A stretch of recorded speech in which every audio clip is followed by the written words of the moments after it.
Essa noite, irmãos, gostaria de pensar com vocês a respeito do texto da Palavra de Deus, que encontra-se no livro de Êxodo, capítulo 3, os versos de 7 até o 10.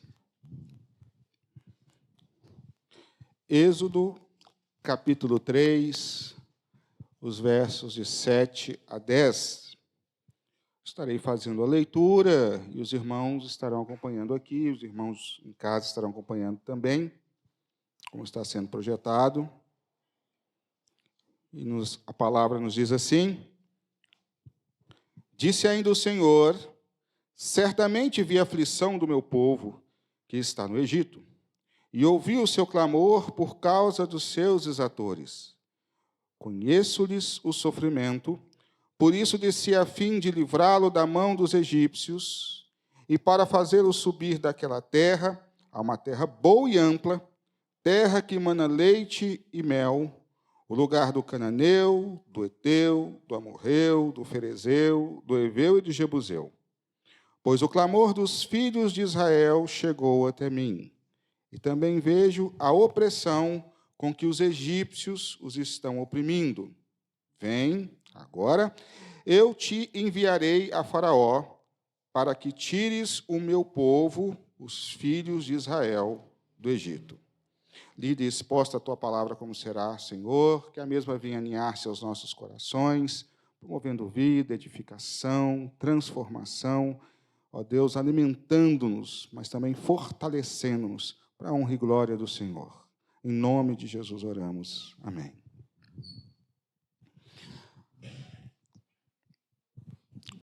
Quais são as atitudes de um Deus que cuida?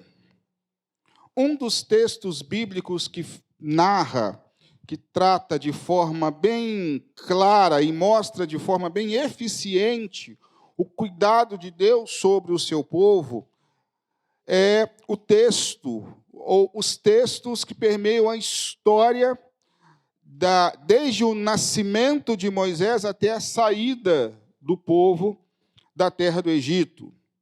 E o início da peregrinação do mesmo ali no deserto, rumo à terra de Canaã. Queridos, eu não consigo olhar para esse texto e não ver aqui Deus comunicando, Deus falando, manifestando, deixando registrado para a posteridade, para nós, para aqueles que vieram antes de nós e para aqueles que estarão aqui depois, até o retorno de Jesus. Deus deixa registrado aqui algumas atitudes, algumas características do cuidado dele conosco. Ações, podemos dizer, coisas que Deus fez e faz para poder demonstrar o cuidado dele para com o seu povo. O Deus que cuidou e que realizou esses feitos narrados aqui no texto, nesses textos que compõem a saída, a história da saída do povo de Israel. O Deus que cuidou e que proveu os recursos, o Deus que fez coisas maravilhosas, é o mesmo Deus que servimos hoje. É o mesmo Deus que cuida de nós hoje. É o mesmo Deus que comunica conosco. É o mesmo Deus que se revela, porque Ele é o mesmo Deus da história. E quando nós olhamos para esse texto, e olhamos para essa história, para essa parte da história, é necessário que a gente identifique, que nós consigamos ver, identificar aqui, como que Deus ele foi estratégico, eu gosto de dizer assim, estratégico, na sua forma de lidar com aquela situação que estava o povo de Israel. Rapidamente aqui, eu não vou contar a história toda, porque, se você quiser, é só você ler o início do livro, o final do livro de Gênesis e o início do livro de Êxodo, e você vai se contextualizar. Mas o povo já estava ali no Egito por bastante tempo, por 400 anos, porque José havia levado o povo para lá. José, ele leva o povo naquele período de fome, o povo se aloja, se acampa ali.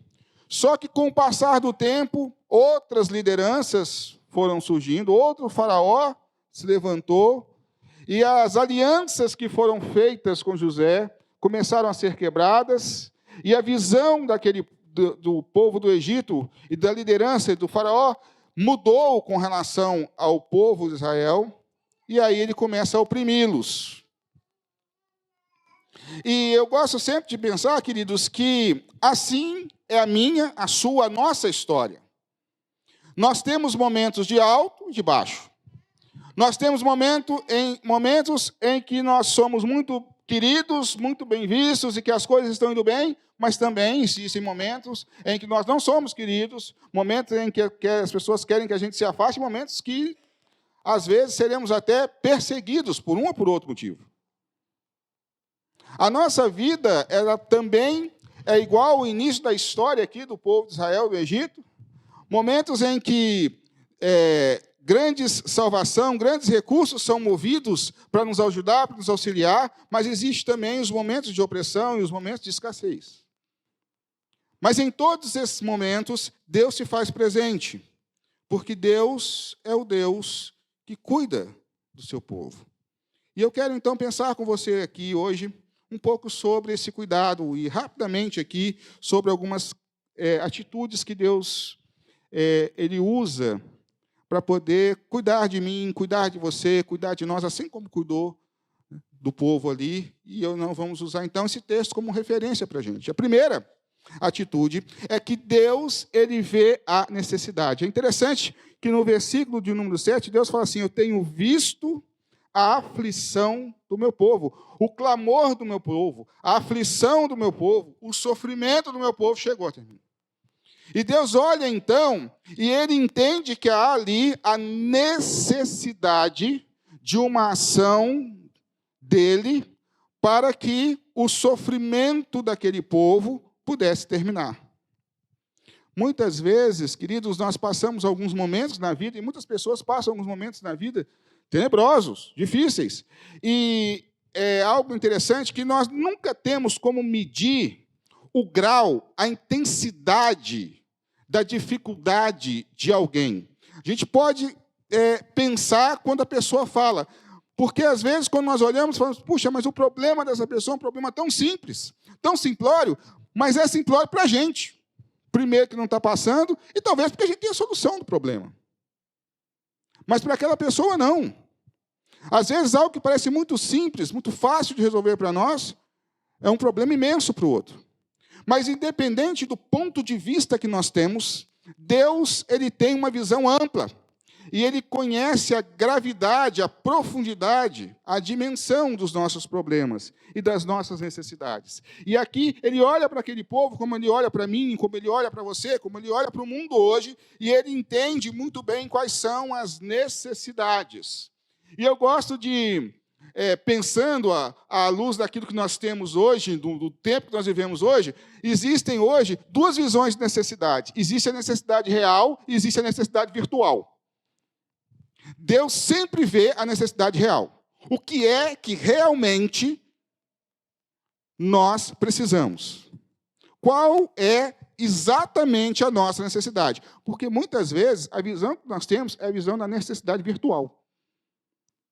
Não virtual no sentido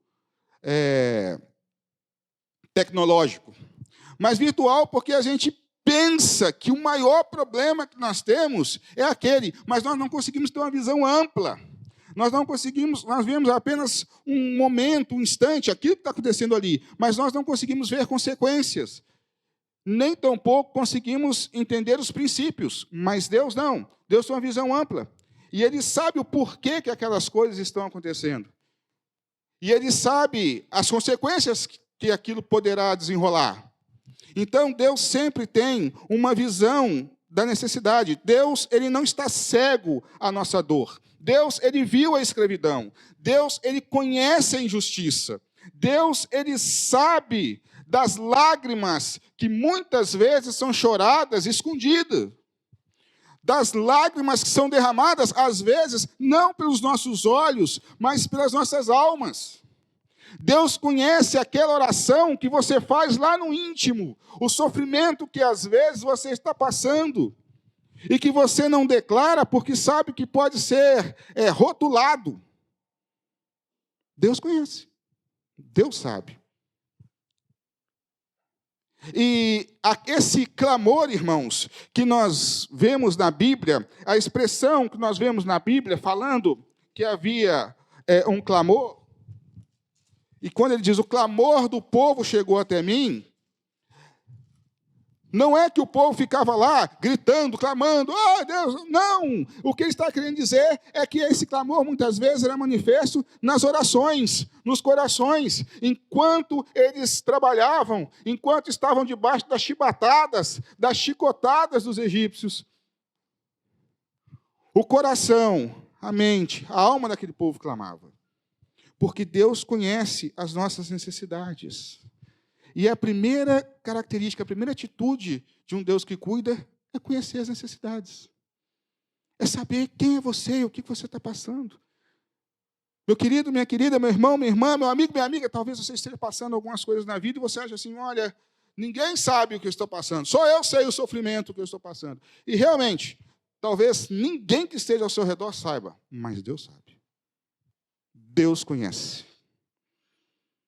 E Deus conhece muito mais do que você, porque Ele conhece o princípio, o meio, que é onde você está, mas também Deus sabe qual será o fim. E a primeira atitude de Deus é tomar ciência, porque Deus não vai agir, e Deus não age de forma sem direção, sem rumo. Deus não é como a gente que age por impulso. Nós agimos por impulso muitas vezes. Deus tem uma paciência tremenda, irmãos, em nos ouvir. Quantas vezes você já não repetiu para Deus a mesma oração que talvez você faça durante anos? A mesma reclamação, a mesma dor que você faz, às vezes, durante anos. E fique tranquilo. Deus não se cansa de te ouvir. Mas todas as vezes que você ora, Deus está te fortalecendo. Porque existe uma segunda atitude que faz parte dessa linha de atuação de Deus. É que Deus sempre estabelece um propósito. Eu sei que existe uma pergunta que ela é muito profunda e difícil de responder. Que é, você sabe qual é o propósito de Deus para a sua vida? E talvez você não saiba. Você não saiba ainda. Ou você já saiba, mas em relação a propósito, tem uma coisa muito interessante. Porque quando a gente fala que Deus estabelece um propósito, nós precisamos entender o que é um propósito, a diferença entre um propósito estabelecido por Deus e um propósito estabelecido por nós. Um propósito estabelecido por Deus, ele é imutável. Ele não muda de acordo com a circunstância, ele não muda de acordo com o tempo, ele não muda de acordo com aquilo que estão falando, que estão pensando. Não, o propósito estipulado por Deus, estabelecido por Deus, ele é imutável. E Deus já tinha um propósito para esse povo. E Deus tinha esse propósito para eles antes do Egito. Antes do Egito. Não é um negócio que Deus um dia chegou e falou assim, puxa, o povo está sofrendo, eu vou levar eles para a terra prometida. Não, a coisa já estava antes. O texto bíblico, ele vai nos orientar e vai, então, nos mostrar algumas características bem interessantes com relação a isso. E uma das coisas que o texto nos mostra é que Deus, ele vai agir e ele vai dizer, olha, eu vou levá-los para uma terra. Já era um propósito de Deus. Deus tem um propósito bem definido, bem estabelecido para a sua vida, para a minha vida. E sabe qual é a diferença entre o propósito de Deus e o nosso? É que os nossos propósitos geralmente são mutáveis. Os nossos propósitos são condicionáveis a um monte de coisa. O nosso propósito é condicionado a governos. O nosso propósito é condicionado à questão financeira. Nós estabelecemos, às vezes, alguns propósitos, que a gente até estabelece alguns propósitos para Deus, mas aí não dá, porque as coisas para a gente, irmãos, elas mudam muito. Um dia a gente gosta, no outro tempo a gente não gosta. Um tempo serve, no outro tempo não serve. Um dia, bom dia, no outro dia, tchau. Um dia está valendo, no outro dia não está. Um dia nós gostamos, no outro dia nós não gostamos. Um dia a gente abraça, no outro tempo, até logo. Um dia, seja bem-vindo, e no outro, vai com Deus. A gente é assim. Porque nós mudamos muito de situação, de opinião. E muitas vezes, estabelecer propósitos para nós é complicado. Porque nós não conseguimos ter um foco, ter uma firmeza. Nós entendemos que propósitos para serem estabelecidos, nós precisamos seguir um processo. E muitas vezes as pessoas não querem seguir os processos. O povo de Israel era assim. O propósito de Deus qual era? O propósito de Deus para o povo de Israel era retirá-los do Egito e levá-los para a terra prometida. Esse não era o propósito de Deus para Moisés. Já parou para pensar nisso? Você já viu isso? Não era o propósito de Deus para Moisés. O propósito de Deus para Moisés é que Moisés fosse um instrumento para retirar o povo do Egito. Por quê? Porque Deus não permitiu que Moisés entrasse na terra prometida. Então, o propósito de Deus não era que Moisés levasse o povo para a terra prometida. Às vezes a gente fala isso, né? Eu já até preguei isso uma vez, depois tive que corrigir. Mas o propósito de Deus para o povo é que ele saísse do Egito e fosse para a terra prometida. Só que entre o Egito e a terra prometida, há um processo. Deus manteve-se firme no seu propósito. O povo não. O povo desviou. O povo reclamou. O povo quis voltar para trás. O povo reclamou de comida. O povo reclamou de frio. O povo reclamou de calor.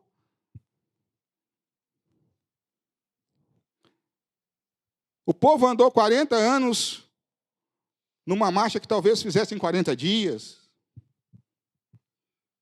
Por quê? Porque a visão de propósito de Deus é diferente da visão de propósito que nós temos. E a gente tem que aprender isso com Deus, que propósito tem que ser firmado sobre estar preparado para suportar o processo. Para você chegar lá, tem algo que eu gosto muito de trabalhar, quando eu estou falando para a liderança, que eu gosto sempre de dizer o seguinte: talvez você já ouviu isso várias vezes, alguém falando que você sai do ponto A para o ponto B. Ah, você sai do ponto A e o ponto B onde você quer chegar. E eu gosto de dizer que não. Se foi a forma preguiçosa que criaram para poder ensinar para a gente as coisas. Mas não é assim que funciona. O ponto A é onde você está. Você quer chegar no ponto C. O ponto C é o seu propósito. Só que entre o A e o C, aí sim tem o ponto B. E o ponto B chama-se processo. Caminho. Deus, ele estabelece um propósito, e no propósito que ele estabeleceu, existe um processo, existe um caminho. Queridos, e é exatamente o que Deus está fazendo comigo e com você. É exatamente o que Deus faz com as nossas vidas. Deus tem, sim, um propósito para nós, mas existe um processo. E nós precisamos, então, mais do que tentar ficar entendendo qual é o propósito de Deus para as nossas vidas, é entender qual é o processo. É estarmos dispostos a pagar o preço do processo. O caminho até lá. Porque o propósito de Deus é certo. Só que tem um caminho até lá, irmãos. E é exatamente nesse processo que a gente se perde. Mas Deus, ele tem um processo, um propósito. O sofrimento não é um fim em si mesmo. Deus conecta a nossa dor a um propósito de libertação e crescimento. O propósito de Israel não era permanecer escravo, mas herdar a terra prometida. O propósito de Deus para as nossas vidas é algo que vai nos abençoar, que vai transformar a nossa história. Mas essa transformação, o ápice dessa transformação se dá quando a gente chega lá. Mas para chegar lá, a gente tem que viver o processo. Tem caminho, irmãos. E é exatamente aí que a gente se perde. Por quê? Porque é exatamente aí que a gente começa a fazer mudanças. Lembra que eu falei que a nossa visão de propósito é diferente? Aí a gente começa a achar que o propósito de Deus é igual ao nosso, e a gente começa a querer mudar as coisas. Ah, eu estou insatisfeito com isso, aí a gente para de fazer. Ah, Deus está demorando demais, aí a gente para de orar. Ah, mas não é assim que eu queria. Porque a gente acha que Deus já cumpriu o propósito dele, mas Deus não cumpriu o propósito dele. Ele não fez o propósito ainda. Nós ainda estamos no processo, no caminho. Deus, para cuidar de nós, estabelece um propósito. E o propósito de Deus é sempre maior do que a fase que nós estamos vivendo. O propósito de Deus é sempre maior e sempre superior do que qualquer fase, qualquer processo, qualquer coisa que você esteja vivendo agora. O processo de Deus é sempre maior e melhor do que qualquer coisa que apresente no seu momento. Isso que você está passando agora, isso que nós passamos, as dores, as dificuldades, e mesmo que não seja dor, mas às vezes o empecilho, a dificuldade, isso é parte do processo. Mas o propósito de Deus superior é isso. E Deus cuida de nós, estabelecendo para nós um propósito. Algo que vai abençoar as nossas vidas. E a gente precisa entender isso para suportar o processo, para suportar passar, para suportar chegar até lá.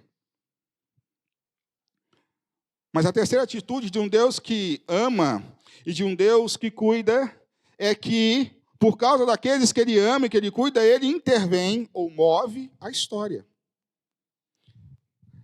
Quando o clamor do povo chega, e Deus já viu, já tinha um propósito, e agora o povo estava sofrendo, Deus vai intervir na história. E como é que Deus intervém na história? Deus move a história.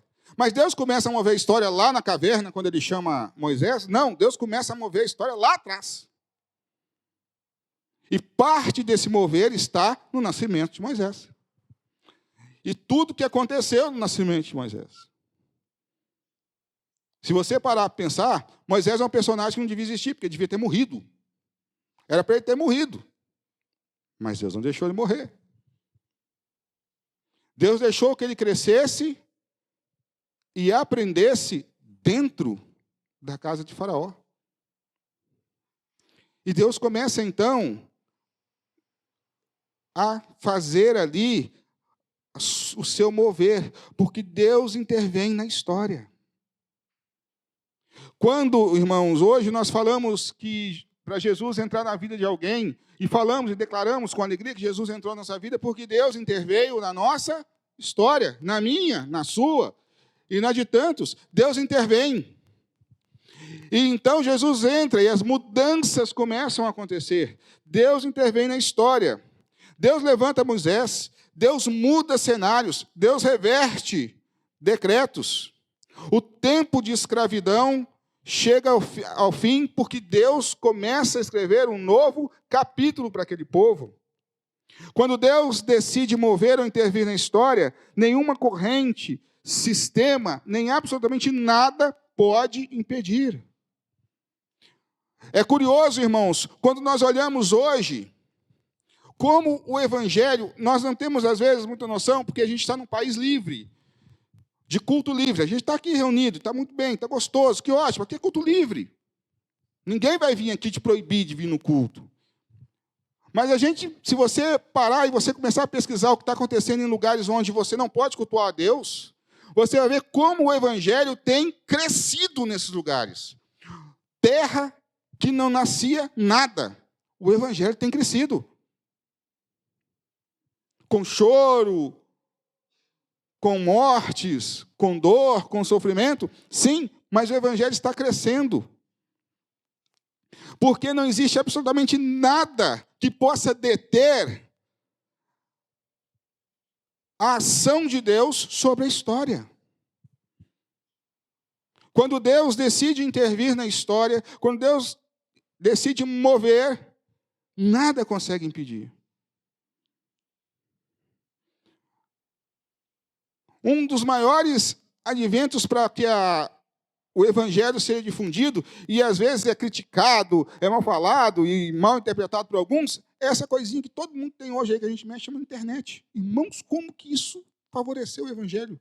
De entrar em lugares que o Evangelho não podia entrar. E não é porque um dia o Bill Gates, ou sei lá quem, sentou lá e falou, vou inventar um negócio aqui. Não, irmãos, É porque Deus usa a ciência, porque Deus usa o conhecimento, porque Deus usa os doutores, Deus usa aqueles caras que nem acreditam que ele exista, para que ele possa mover e intervir na história. E é por isso que eu creio, queridos, que toda a ciência do mundo, quando exercida, independente por quem, quando exercida, glorifica a Deus, porque foi criada para isso. Se o médico não acredita em Deus, isso é um problema pessoal dele, mas no exercício da medicina, ele glorifica a Deus, porque Deus criou a medicina para intervir na história e abençoar o homem. Porque nosso Deus é um Deus que tem atitudes, que fazem e que vêm para cuidar de nós.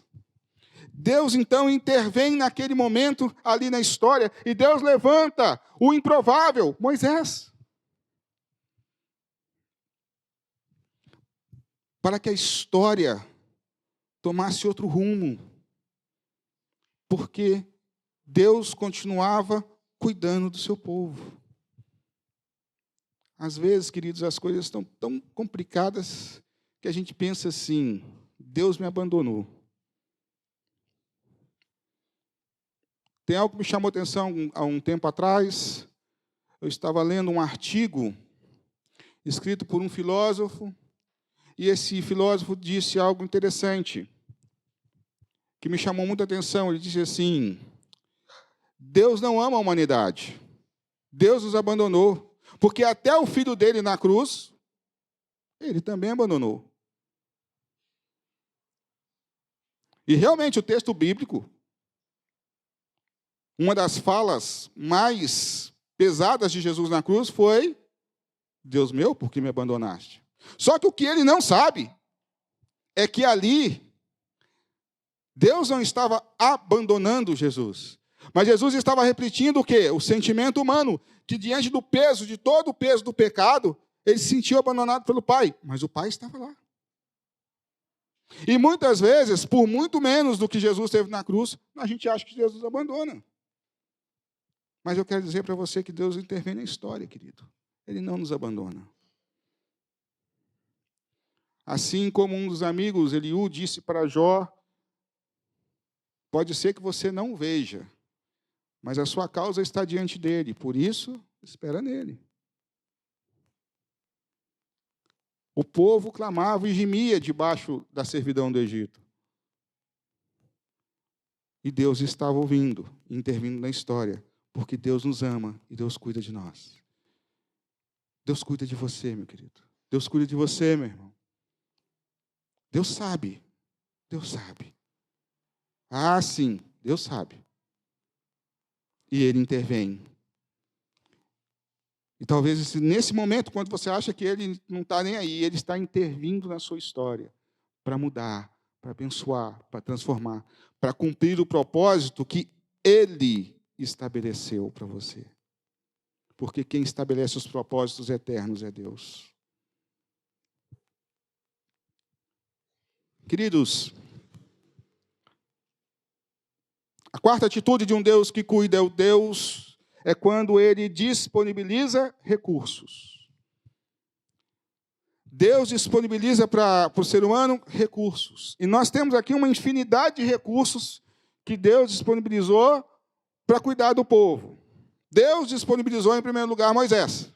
E Deus chama Moisés e dá para ele tudo que ele precisava. E quando Moisés conversa ali, Moisés começa a colocar alguns empecilhos, Deus começa a dar para ele tudo que ele precisa. A vara se transforma em cobra, a mão leprosa é curada. Ele falou que não conseguia falar, disponibilizou lá, o Abraão conversava melhor que ele. O Abraão, que era professor de oratória da época, falava melhor que ele. E Deus vai disponibilizando. E quando Moisés fala assim: mas eles não vão me ouvir. Aí Deus disponibiliza as pragas.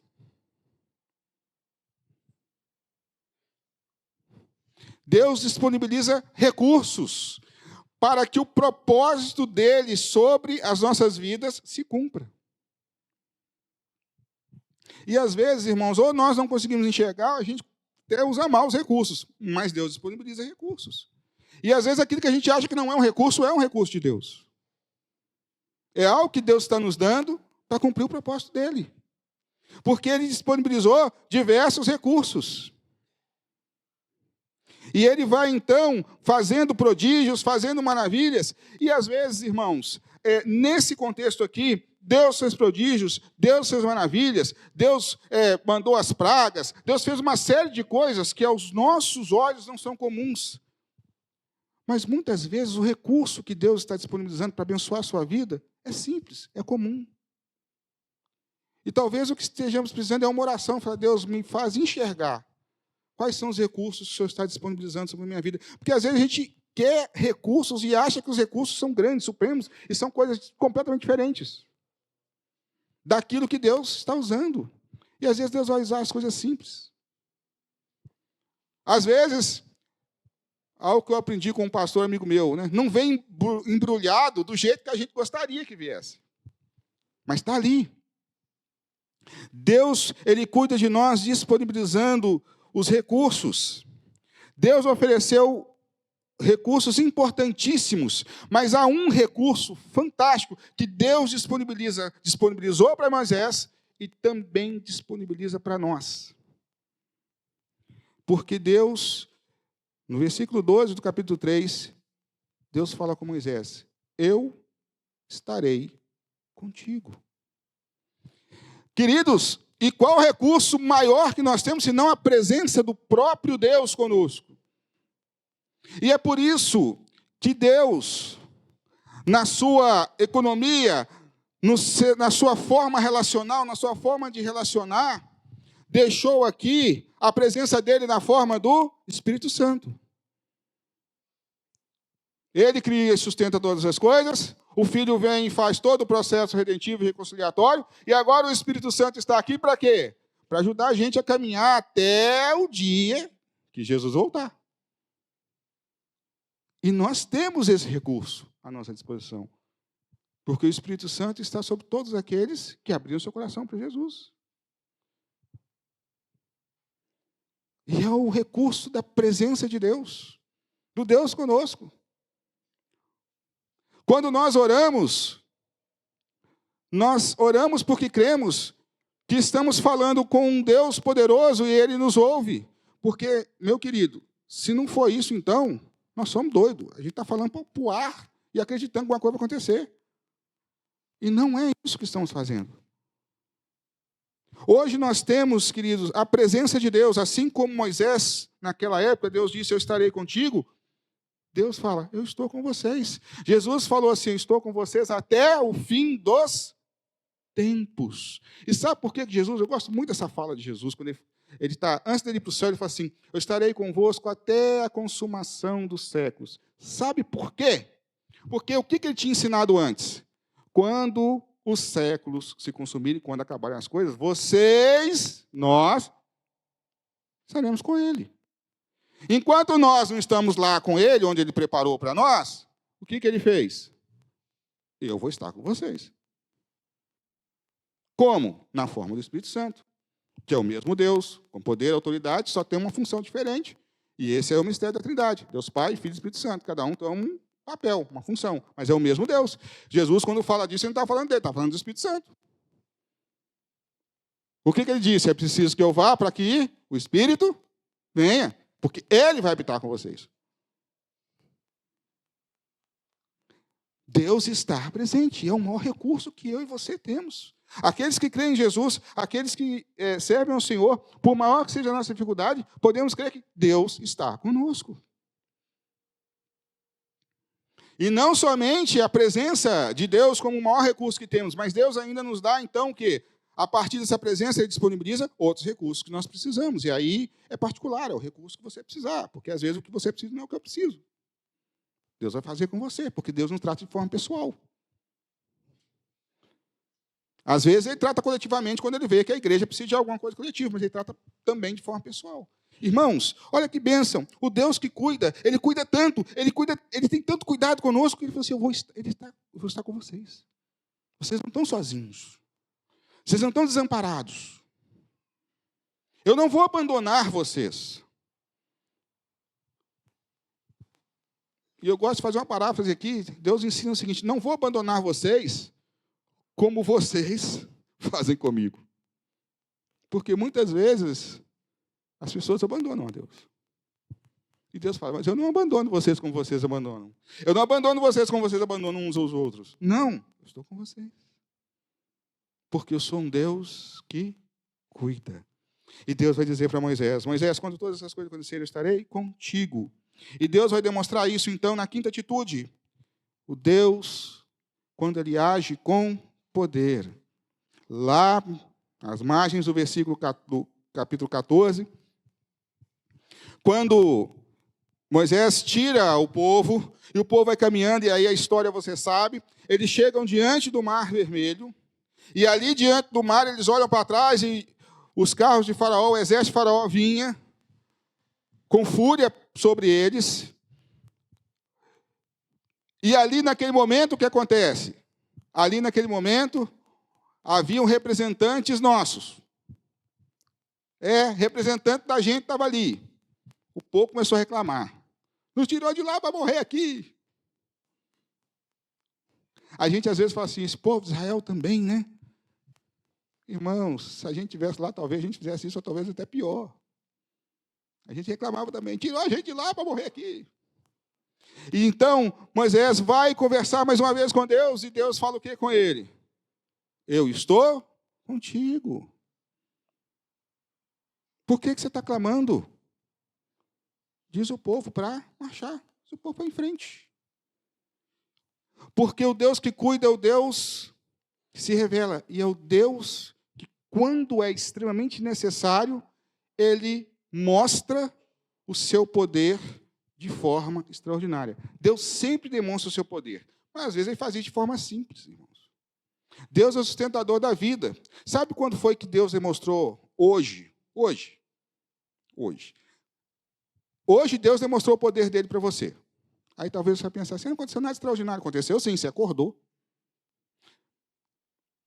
Teve milhares de pessoas que não acordaram hoje de manhã, sabia? Mas você acordou, porque você está aqui. E eu faço votos, espero, fundo do coração, que todos nós acordemos amanhã de novo. Pelo poder e a graça de Deus. Jeremias fala lá em Lamentações que a misericórdia do Senhor é a causa de não sermos consumidos, e essa misericórdia se renova a cada manhã. O poder de Deus nos abençoando. O poder de Deus cuidando de nós. O poder de Deus nos livrando das ciladas do inimigo. O poder de Deus abrindo o mar quando for necessário. Deus, ele cuida de nós agindo com poder. Quando Deus age, não é em silêncio, ele abre mares, derruba muralhas, confunde inimigos. O poder de Deus não apenas liberta, mas estabelece vitória definitiva. Queridos, o poder de Deus é algo que não tem absolutamente nada que possa parar. Por isso que Isaías diz, Deus fala em Isaías: agindo eu, quem poderá impedir? E este poder, Deus disponibiliza para nós, para nos ajudar, para nos abençoar, porque Deus tem cuidado de nós. E essa mensagem, queridos, é para encher o nosso coração, o meu, o seu, de alegria. Porque nós vivemos tempos difíceis, nós vivemos tempos complicados. E o mais legal disso, sabe qual que é o mais legal desses tempos complicados? É que eu não sei porque que a gente fica com tanta surpresa, porque Jesus já tinha dito que é daí para pior. Esse negócio de vai melhorar, a Bíblia nunca disse isso, irmãos. Desculpa. A Bíblia diz que Deus está conosco, Deus vai sustentar, mas a Bíblia não fala que as coisas no final vão melhorar. Jesus fala que no final as coisas vão piorar. E é isso que está acontecendo. Não é pessimismo clássico. É biblicismo real. Mas por que a gente não deve desesperar diante disso? Porque Deus está conosco. Porque Deus, Ele tem um propósito santo para as nossas vidas. Porque Deus, no seu propósito, Ele tem cuidado de nós e Ele conhece as nossas necessidades, porque mesmo em meio a todas as questões que nós ainda iremos passar, Deus intervém na história para abençoar e cuidar do seu povo, porque nós estamos debaixo dos recursos que Deus disponibiliza, porque Deus, Ele usa em nosso benefício, em nosso cuidado, o seu poder. Sim, o mundo vai piorar? Vai! Não tem esperança de melhoria nenhuma para esse negócio de fora, não, irmãos. Não tem desculpa, é a Bíblia. Por isso que às vezes os crentes não gostam de ler o livro de Apocalipse. Só tem desgraça. Não! Primeiro que é uma declaração de amor de Deus pela igreja, depende do jeito que você leu. É a realidade, mas lá está mostrando o quê? Que Deus, Ele cuida. Então, eu quero que você saia daqui e vá para sua casa feliz, louvando a Deus, sabendo assim, olha, não está legal. E às vezes não está legal mesmo, todo mundo tem problema. Mas Deus está cuidando de mim. Deus está cuidando de mim. Porque Ele cuidou do povo lá dentro do Egito. Porque Ele cuidou do seu povo no decorrer da história. E Ele não deixa de cuidar. Porque Ele tem um propósito para nós. Ele tem um propósito eterno para as nossas vidas.